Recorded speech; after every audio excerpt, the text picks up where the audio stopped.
Pronto, voltamos. Então a Caiu, mas questão, voltamos. Vamos lá, então a Sérgio, questão continua. está na divisão das riquezas, né? Então a gente precisa fazer essa divisão para que não tenha mais pobreza nem miséria nesse país. Entendi. Quando a Andressa falou dos R$ 75, ela estava se referindo aos R$ 75 que o governo municipal disponibilizou a todos os alunos da rede, como assim uma assistência na pandemia. Como é que você vê isso? É insuficiente, né, Anderson? Na verdade é um auxílio merenda isso daí. Nem é uma ajuda, isso é um auxílio merenda. Isso é para comprar a bolacha aí para distribuir. É insuficiente para uma Agora, família mesmo. agora presta atenção. Como é que você vê a questão do. E agora? E os desafios? Onde está a saída? Você me traz aí um leque de situações.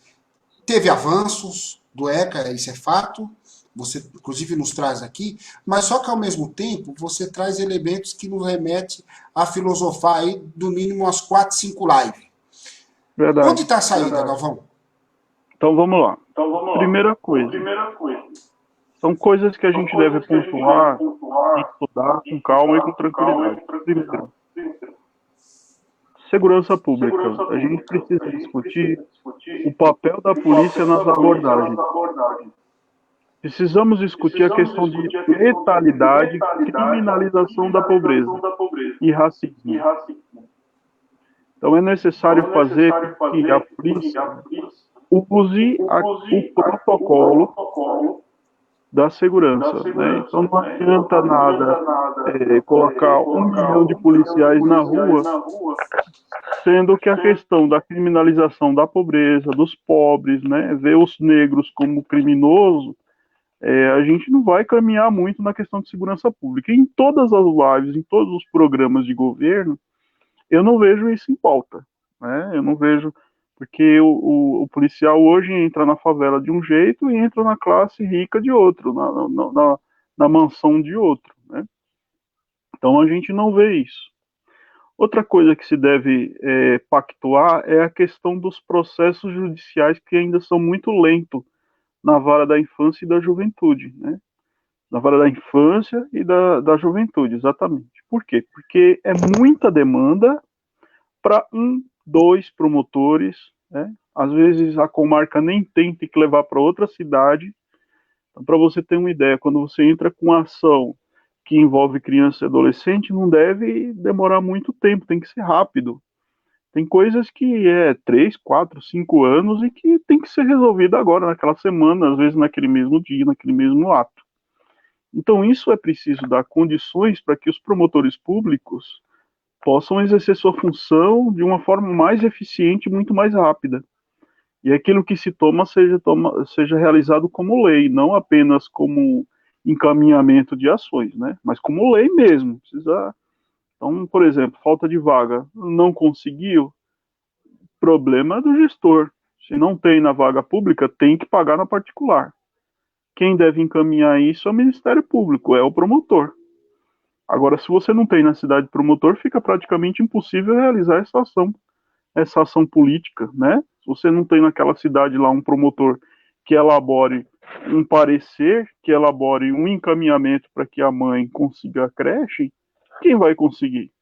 Se não tem nem promotor, às vezes não tem nem juiz.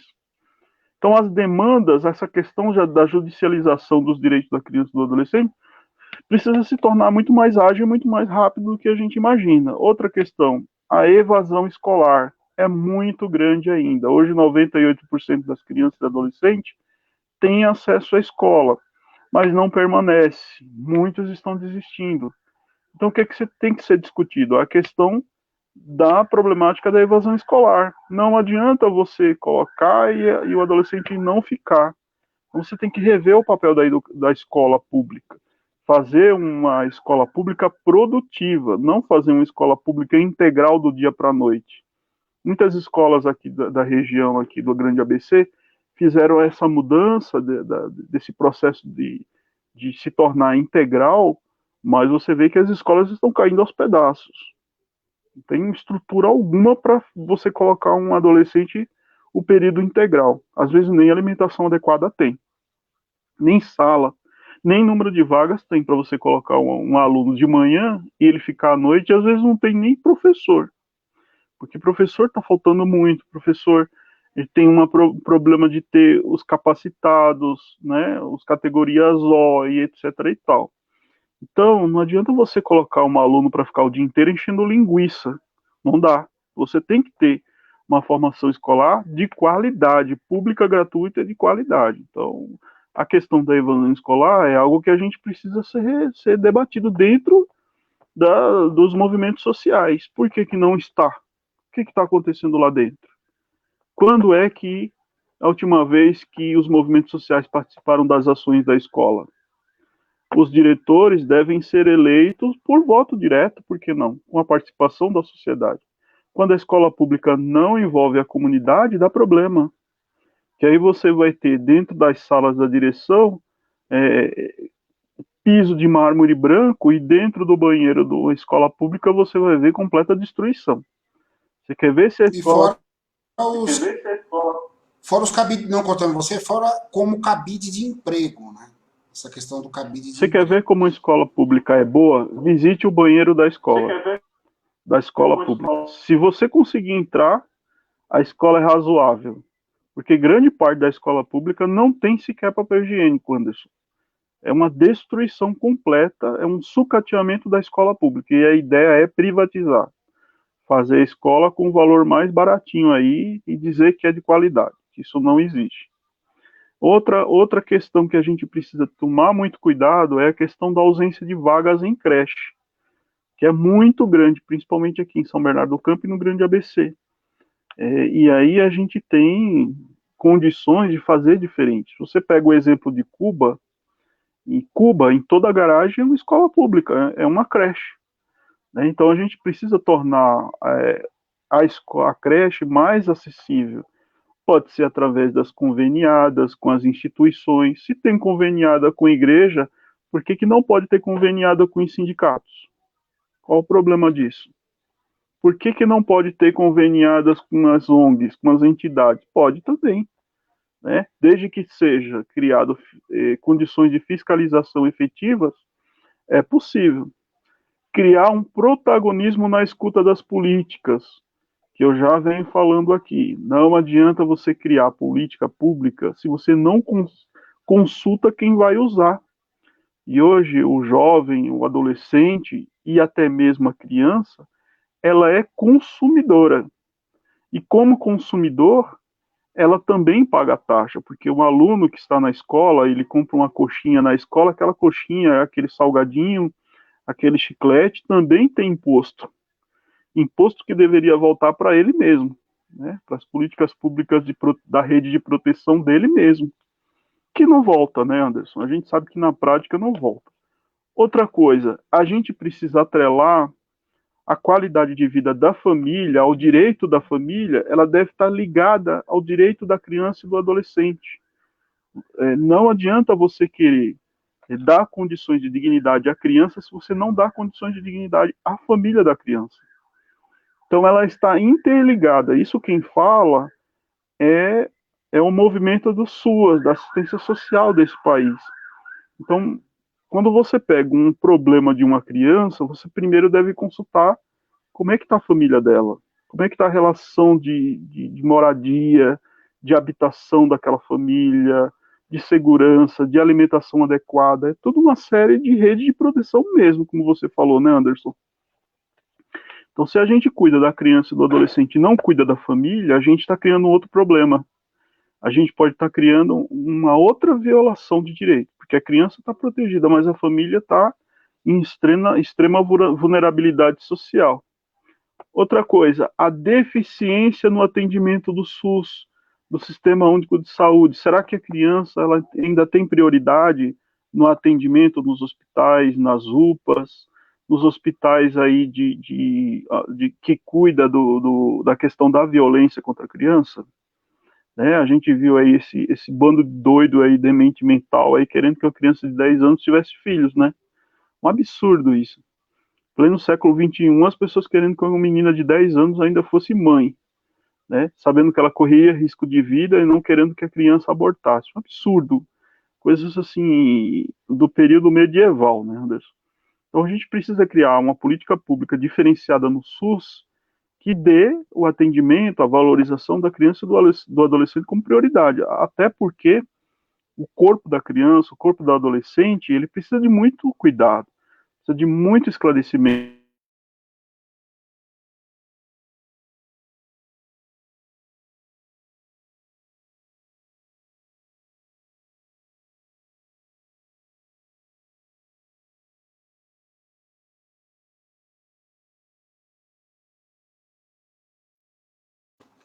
Você já acabou dando uma travadinha no celular novamente? Isso acontece, né?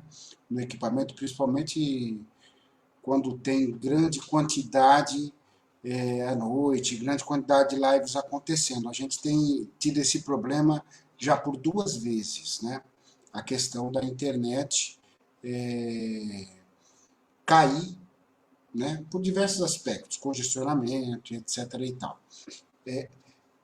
Tá voltando, a gente vai restabelecer o sinal. Voltando. Sérgio, Tudo bem. voltamos. Tudo bem aí, Sérgio? Então eu quero continuar. Tranquilo, tranquilo. A gente estava Vamos falando da lá. deficiência do SUS, correto? A gente estava falando da deficiência do SUS, Então, é correto? necessário Isso. entender que o Então, é atendimento necessário entender básico, que tanto o na UPA, atendimento nas UBS, básico, tem que tanto na dar UPA, nas prioridade à criança e UBS, do adolescente. Hoje o que a gente mais vê aí é uma ausência de pediatra fantástica, né? E assim, na maior cara de pau, dizer assim, não tem pediatra. E agora, faz o quê? Vai para onde?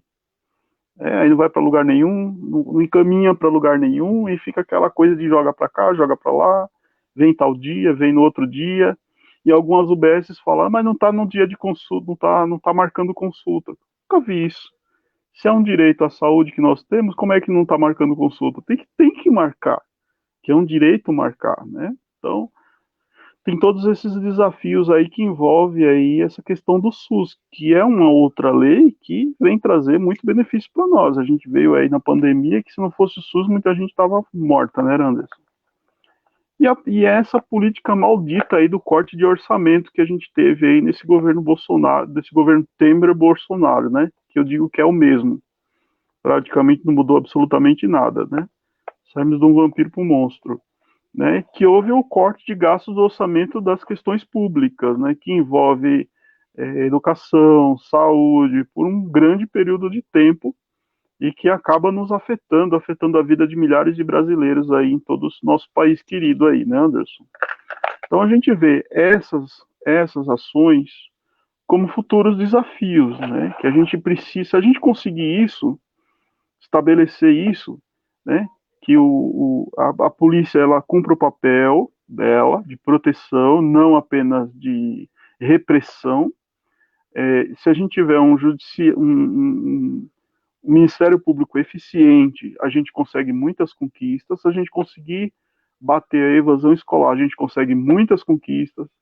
Se a gente conseguir aí diminuir ou zerar a ausência de vagas, nossa senhora, seria maravilhoso. E se a gente colocar o jovem, o adolescente, como protagonista daquilo que ele quer, né, ele entrar na escola e dizer aqui, eu quero a escola desta forma, eu quero a grade de horários desta forma, né, ou quero as políticas públicas dessa forma, seria uma vitória para todos nós, Anderson. Então, né, são esses desafios básicos aí que a gente traz e que pode ser solucionado, desculpe, de uma forma simples, né, mas que precisamos ter o quê? Vontade política para fazer. Não basta só estar no plano de governo, é preciso ter vontade política de fazer também, porque muita gente não tem vontade política de fazer isso.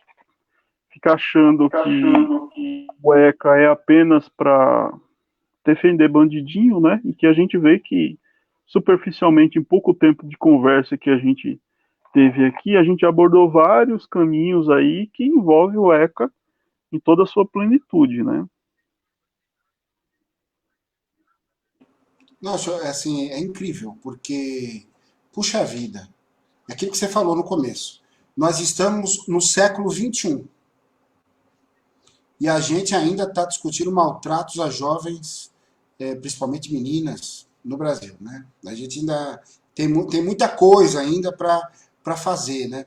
E você nos traz aí uma explanação fundamental, né? quando você traz a importância do ECA e aquilo que a gente havia comentado. O ECA enquanto sociedade em rede. Eu acho que um dos grandes desafios, além de todos esses que você coloca, e é lógico também a questão do que seriam as políticas públicas, não de governo, mas sim políticas públicas de Estado, né? Porque a Carta Magna que você nos traz, inclusive você sabe muito melhor dela do que eu, que é a Constituição de 88, ela não é uma carta de governo, ela é uma carta de Estado democrático de direito, não é isso? Então, Sérgio, quando a gente observa tudo isso que você está nos dizendo, significa que estamos longe de uma democracia, principalmente no que se refere a uma democracia participativa, né? Principalmente no que se refere a uma democracia participativa. Porque onde não se valoriza jovens, crianças, meninas e meninos, adolescentes, meninas e meninos, numa perspectiva de futuro, então você aí não tem democracia. Tem algo sabor democracia. Não é isso, Sérgio? Você que é o homem da lei, tem algo sabor democracia, que está longe de ser uma democracia. Não é isso? Eu queria fazer uma observação, que a gente é do meio trabalhista também. Há um tempo atrás, antes do ECA, não sei se você está me escutando bem, Anderson, mas antigamente era muito comum pegar as meninas adolescentes e colocá-las como empregadas domésticas nas grandes cidades, tirá-las do interior e elas trabalharem como domésticas, e muitas vezes essas meninas sofriam abusos horríveis, né? E vinham em troca apenas de comida. Muitas vezes viravam as mucamas modernas da época, né? E não tinham sequer direito à escola, não tinham direito à vida social, a uma religião, absolutamente nada. E essa lei das domésticas aí, ela trouxe um benefício muito bom, porque ela deu dignidade às pessoas, né? E o Sindicato das Domésticas, a qual eu já fiz alguns trabalhos lá de São Paulo, a gente colocou lá me foge a memória agora, no plano deles lá, no plano anual deles. Estatuto? No estatuto? Não é estatuto, é uma circular.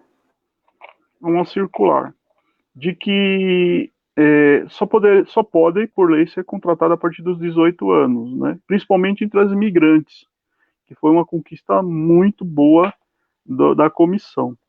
Então, a gente percebe que a profissionalização das domésticas combateu uma série de injustiças e violações que estavam acontecendo nesse país, horríveis, horríveis.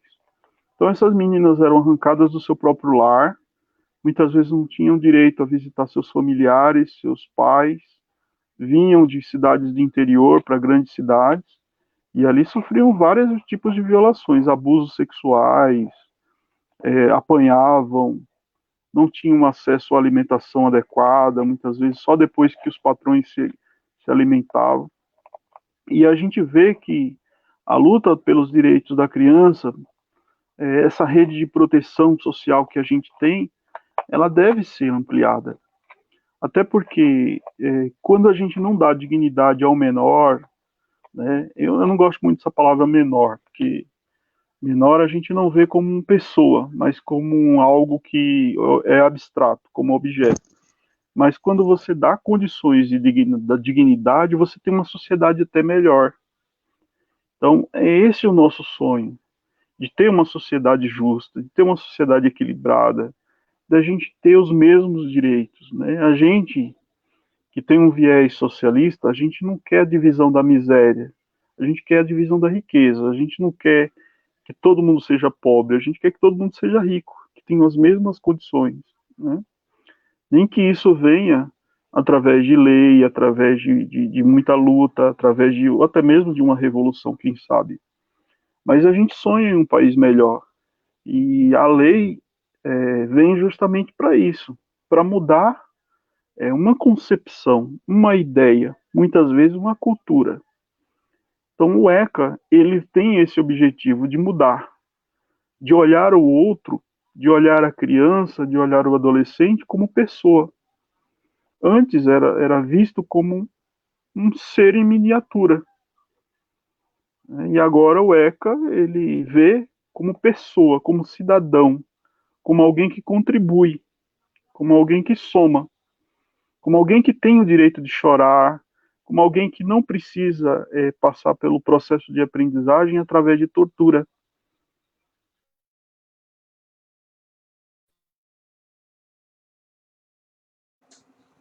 Novamente travou. Vamos esperar aqui. Sérgio, tudo bem?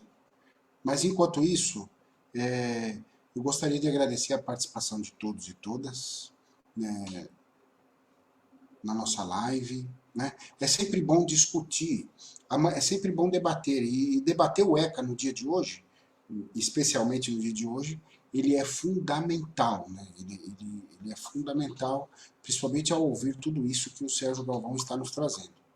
Eu gostaria aqui de agradecer a participação de todos. Com certeza o Sérgio será convidado novamente para fazer outras lives, outros trabalhos com a gente aqui, outros bate-papos, ou até mesmo voltar nesse próximo bate-papo. E amanhã nós teremos uma outra live com a nossa companheira e psicóloga Clarice. Né? Clarice vai trabalhar a questão da depressão com a gente. Para todos, uma boa noite e até amanhã. Um forte abraço a todos.